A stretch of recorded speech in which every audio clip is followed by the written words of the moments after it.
Hello students, welcome to my channel. Now इस video में हम सॉल्व कर रहे हैं एक्सरसाइज 6.3 क्वेश्चन नंबर 7, 8, 9 तीनों इसी वीडियो में। If triangle A B C is similar to triangle D E F, तो सबसे पहले हम यहाँ पे दो ट्राइंगल बना लेते हैं। एक ट्राइंगल हम ड्रॉ कर दें ए बी सी और दूसरा ड्रॉ करते हैं हम यहाँ पे D E F, A B C. Okay, now if A B equal to 4 centimetre and D E equal to 6 centimetre, E F equal to आपका है 9 centimetre and F D equal to आपका यहाँ पे 12 centimetre. Find the perimeter of triangle A B C. तो perimeter का क्या मतलब होता है?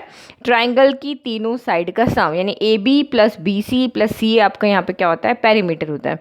तो हमें डी ई एफ ट्राइंगल की तो तीनों साइड दी हुई है, बट हमें ए बी सी ट्राइंगल की तीनों साइड यहाँ पे गिवन नहीं है। जब तीनों ट्राइंगल गिवन होगी तभी तो हम यहाँ पे इस ट्राइंगल की पेरीमीटर फाइंड कर पाएंगे, जब मुझे ए सी और बी सी पता होगा।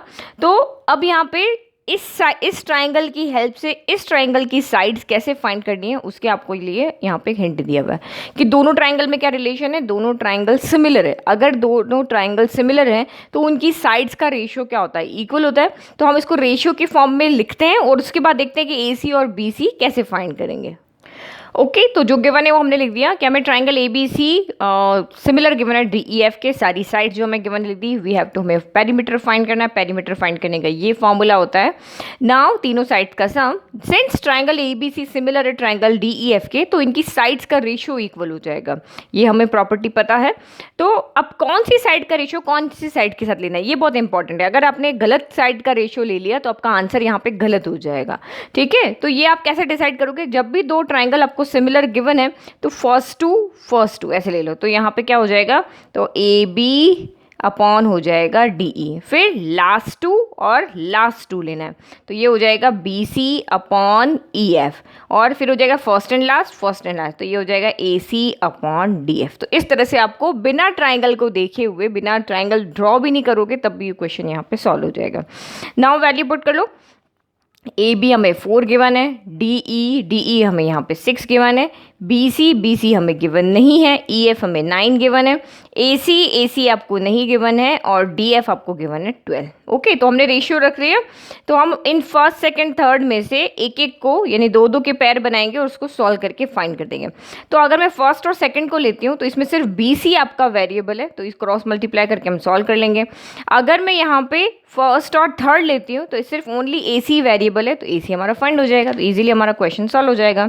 तो टेकिंग फर्स्ट एंड सेकेंड, तो ये हो गया 4/6 equal to B C upon 9 हो गया। बी सी चाहिए तो 9 को उधर ले जाओ, तो ये हो जाएगा 4 × 9 अपॉन 6। 9 डिवाइड में था, मल्टीप्लाई हो गया, ये बी सी हो गया। 3 के टेबल में 6 आया 2 टाइम, 3 के टेबल में 3 आया 9 टाइम, 2 के टेबल से ये कैंसिल हो गया 2 टाइम, यानी कि यहाँ पे बी सी आ रहा है हमारा 6 सेंटीमीटर। ओके, तो ये हमने इस तरह से बी सी फाइंड कर लिया। अब आप यहाँ पे क्या करो? अब हम कौन से ले लेंगे? फर्स्ट एंड थर्ड ले लो। तो टेकिंग फर्स्ट एंड थर्ड, तो फर्स्ट आपका है 4/6 equal to A C upon 12 हो गया। ए सी चाहिए, 12 को उधर ले जाओ, 4 × 12 divide by 6 equal to A सी हो गया। 6 के टेबल में कैंसिल हो गया 2 टाइम, 4 × 2 8 इक्वल टू आपका यहाँ पे हो गया ए सी, 8 सेंटीमीटर हो गया ए सी। नाउ पेरीमीटर चाहिए, तो therefore perimeter of triangle A B C, perimeter of triangle A B C आपका यहाँ पे क्या हो जाएगा? A B plus B C plus A C. तो ए बी हमें क्वेश्चन में गिवन है 4, बी सी हमने फाइंड किया है 6, ए सी हमने फाइंड किया है 8, तो ये हो गया आपका 18 सेंटीमीटर।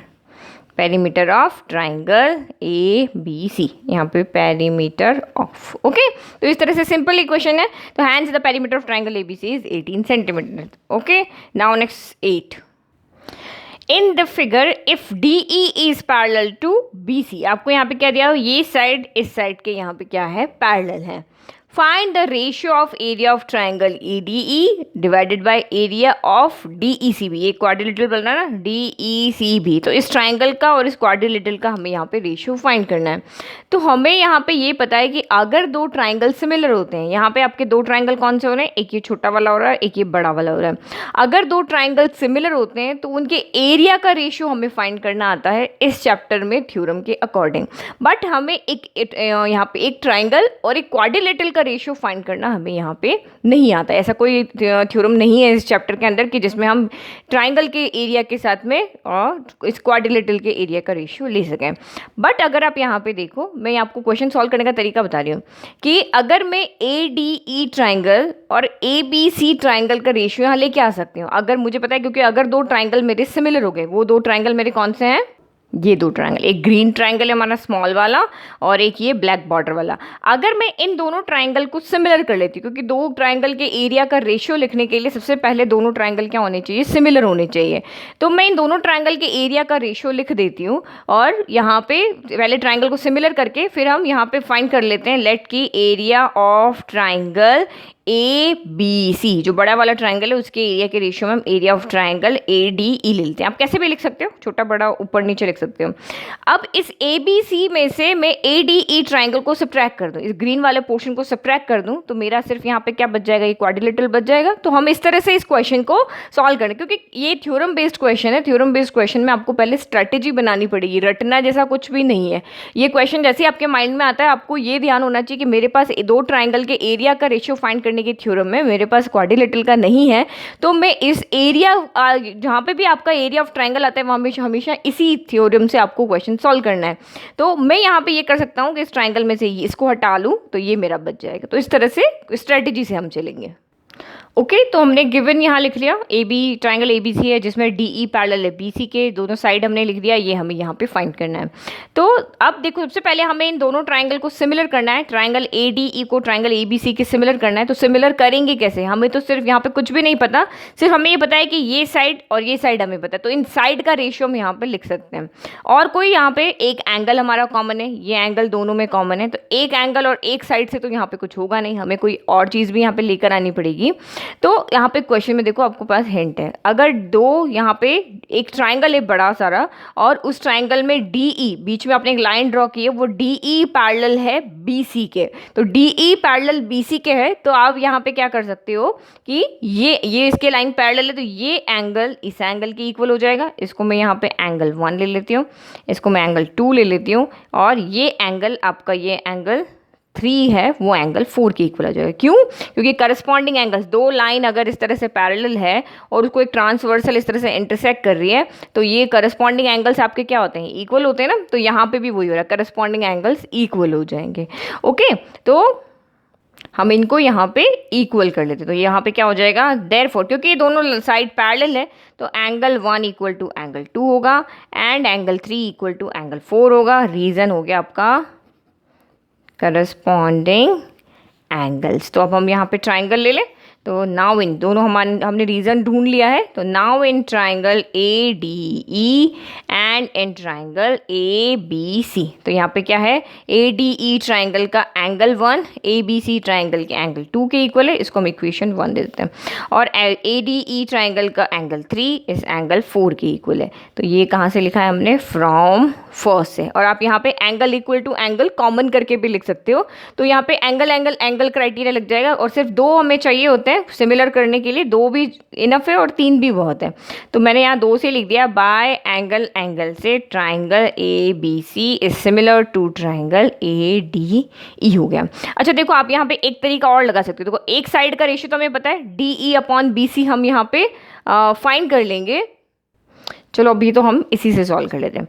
तो नाउ ये हमने दोनों ट्राइंगल सिमिलर कर लिए, ट्राइंगल अगर हमारे सिमिलर हो गए तो इनकी साइड का रेशियो यानी एरिया का ratio, area of triangle ABC, अगर दोनों ट्राइंगल सिमिलर हैं तो उनकी एरिया का रेशियो क्या होता है, उनकी साइड के रेशियो के स्क्वायर के इक्वल होता है। तो जो साइड हमें पता है बस हम वही लिखते हैं। तो इस ADE ABC ट्राइंगल, पहले ABC ट्राइंगल है ना, ABC ट्राइंगल की कौन सी साइड हमें गिवन है, BC गिवन है, और ADE ट्राइंगल की कौन सी साइड हमें गिवन है, DE साइड हमें गिवन है।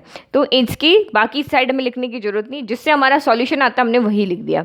तो BC अपॉन DE का होल स्क्वायर, ये हमारा क्या होती है, तो आप यहाँ पे पूरा एरिया थ्योरम लिख के आपको लिखनी है, we know that the ratio of the areas of two similar triangles is equal to the square of the ratio of their corresponding side, या फिर आप यहाँ पे सिंपली लिख सकते हो by area थ्योरम। तो क्या आप स्टेटमेंट पूरा लिख लो, स्टेटमेंट को कोई यहाँ पे नंबर नहीं काटेगा, इससे किसी का होगा कि नहीं यहाँ तो स्टेटमेंट होना चाहिए, नंबर काट सकता है, तो आप पूरा का पूरा स्टेटमेंट लिख लेना।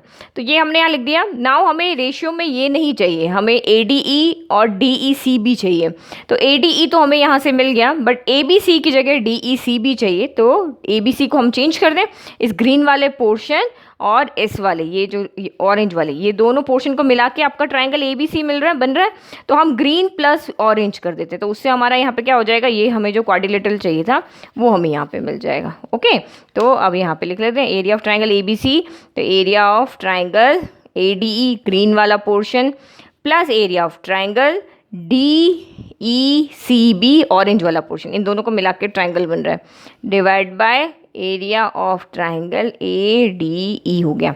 फिर BE की वैल्यू हमें गिवन है 12, DE की वैल्यू हमें गिवन है 6, तो ये हो गया स्क्वायर। तो 6 के टेबल में कैंसिल हो गया 2 टाइम। नाउ अब हमें ये इस तरह से आंसर नहीं चाहिए, हमें तो ADE और ये दोनों ही चाहिए, ये यहाँ पे प्लस में नहीं चाहिए, तो हम इसको इसके नीचे अलग लिख लेते हैं, इसके नीचे अलग। जो LCM फॉर्म में लिखा हुआ है ना, उसको हम फ्रैक्शन की फॉर्म में लिख लेते हैं, एरिया ऑफ ट्राइंगल ADE। अब ADE एक बार इसके साथ लिख लिया, एरिया ऑफ ट्राइंगल ADE, फिर plus area of triangle DECB divided by area of triangle ADE हो गया, इक्वल टू 2 का स्क्वायर, क्योंकि कैंसिल हुआ बाहर स्क्वायर, 2 का स्क्वायर हो गया 4। तो ADE से ADE सेम कैंसिल होगा 1 टाइम, तो 1 plus area of triangle area of DECB divided by area of triangle ADE हो गया, इक्वल टू 4। अब हमें ये नहीं चाहिए, हमें इसकी वैल्यू चाहिए, तो अब बस इसको सॉल्व कर लेते हैं। तो ये हो जाएगा अगेन आपका एरिया ऑफ DECB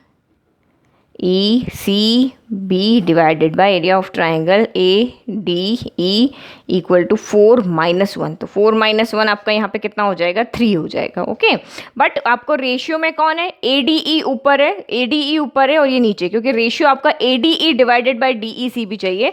तो नाउ हम इसको यहाँ पे क्या कर लेते हैं, रेसिप्रोकेट करते हैं, इसको ऊपर लिख लेते हैं। तो area of triangle ADE divided by area of DECB equal में आपका 3 था ना, तो ये 3 न्यूमरेटर में था, तो ये डिनोमिनेटर में चला जाएगा, डिनोमिनेटर में कुछ नहीं था तो हमने 1 लिख लिया, ये ऊपर आ जाएगा। ठीक है, तो आपका फाइनल आंसर हो गया हैंस द रिक्वायर्ड। तो रेशियो जिस हिसाब से पूछा है वैसे ही लिखना है, जो न्यूमरेटर में होना चाहिए वो न्यूमरेटर में होना चाहिए, क्योंकि रेशियो आपका 1:3 आ रहा है। अगर आप ये ऊपर लिखोगे, अगर ओनली ये देखोगे 3:1 आ रहा है, तो आंसर बिल्कुल चेंज हो जाएगा। Hence the required ratio is 1:3। Okay, तो ये आपका अच्छा क्वेश्चन था सॉल्व करने के लिए, थोड़ा माइंड लगाना था यहाँ पे कैसे आप फाइंड करोगे। नाउ नेक्स्ट देखते हैं क्वेश्चन नंबर 9।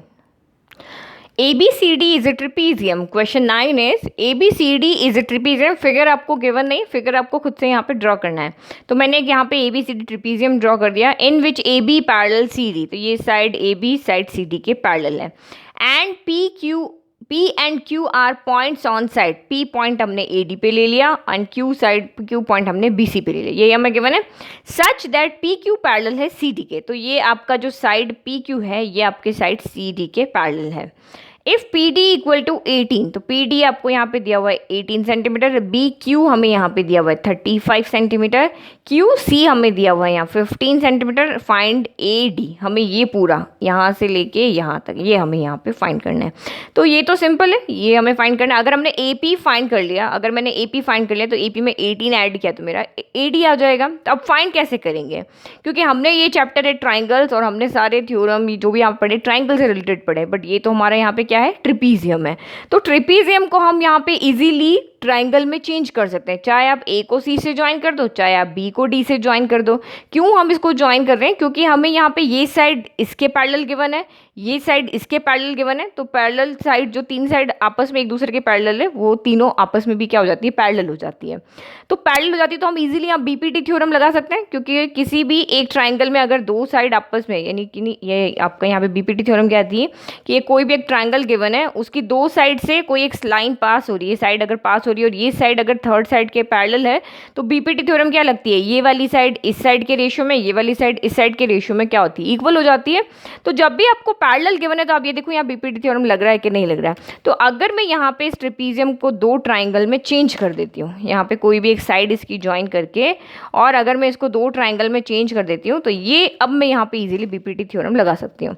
तो कहाँ पे हम बीपीटी थ्योरम लगा सकते हैं, इस ट्राइंगल में भी लगा सकते हैं, इस ट्राइंगल में भी लगा सकते हैं, और फिर हम उन रेशियो को, इन रेशियो में ये जो साइड के वैल्यू में गिवन है उनमें हम रिलेशन बना सकते हैं। तो गिवन लिख लिया, A B C D is a trapezium जिसके अंदर ये दो साइड हमें पैरेलल दी हुई है, फिर जो वैल्यू हमें गिवन थी वो हमने लिख दी। तो अब इन दोनों अलग अलग साइड का कंक्लूजन क्या निकलेगा कि देखो ये ए बी सी डी के पैरेलल है, पी क्यू सी डी के पैरेलल, दोनों सी डी के पैरेलल है, तो तीनों आपस में क्या हो जाएगी, पैरेलल हो जाएगी। तो मैंने यही लिखा, सिंस ए बी पैरेलल है सी डी के एंड पी क्यू पैरेलल है सी डी के, तो A B parallel C D and C D parallel P Q हो गया, तीनों आपस में पैरेलल हो गई। अब यहाँ पे क्योंकि ये पैरेलल है तो हम वन बाय वन इसमें बीपीटी थ्योरम लगाते हैं। तो सबसे पहले हम ट्राइंगल लेते हैं यहाँ पे बी सी डी, ये वाला ट्राइंगल नीचे की तरफ वाला। ओके, तो ये ट्राइंगल मैंने हाईलाइट कर लिया। अब इसको यहाँ पे जो इंटरसेक्ट कर रही है लाइन और ये डायगोनल, इसको हम ओ पॉइंट लेते हैं। तो now in triangle B C D में क्या होगा, अगर पूरा पी क्यू सी डी के पैरेलल है तो इसका कोई एक पार्ट भी सी डी के पैरेलल होगा, पी ये जो ओ क्यू है वो भी सी डी के पैरेलल होगा क्योंकि इसी साइड का एक पार्ट है वो।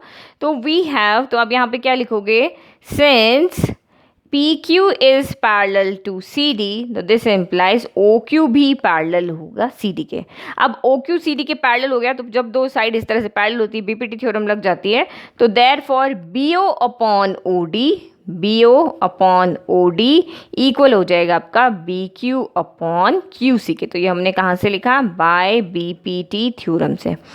ओके, सेम आपका ये ADB ट्राइंगल में भी हो जाएगा। तो आप यहाँ पे क्या लोगे, similarly in triangle A B D we have, A B D में आप यहाँ पे क्या लिखोगे, since P Q is parallel to A B, तो this implies P O is also parallel to क्या हो जाएगा, ए बी हो जाएगा। तो ये आप ये ध्यान रखना, B O upon O D आपने लिखा है ना, तो लेफ्ट का लेफ्ट में ही रखो। तो इसमें भी B O upon O D, तो ये हो जाएगा ताकि हम इक्वेट इजीली कर सकें। B O upon O D, B O के जस्ट सामने कौन है, ए पी और ओ डी के जस्ट सामने कौन है, पी डी। तो ये आपका हो जाएगा, ये भी आपने किससे लिखा, by BPT, equation number second. अगर हम दोनों इक्वेशन को रिलेट करके देखें, क्योंकि मुझे इस साइड का रिलेशन इस साइड के साथ बनाना है, तो ये ऑरेंज वाली जो साइड है उसको कॉमन रख के और इन दोनों में हमने रिलेशन बनाया है। ओके, तो ये दोनों के लेफ्ट इक्वल है तो दोनों के राइट भी इक्वल हो जाएंगे। तो now from first and second से दोनों लेफ्ट इक्वल तो राइट भी equal, B Q upon Q C equal to हो जाएगा A P upon P D. अब वैल्यू पुट कर लेते हैं। तो बी क्यू हमें दिया हुआ है यहाँ पे 35, क्यू सी हमें दिया हुआ है 15, फिर ए पी हमें फाइंड करना है और पी डी हमें दिया हुआ है 18। ये देखो बी क्यू 35 हो गया, ये 15 हो गया, ये 18 हो गया, ये हमें फाइंड करना है। तो नाउ ए पी हमें चाहिए तो 18 को वहाँ ले जाते हैं। तो ये हो गया 35 into 18 divided by 15 equal to हो गया आपका ए पी।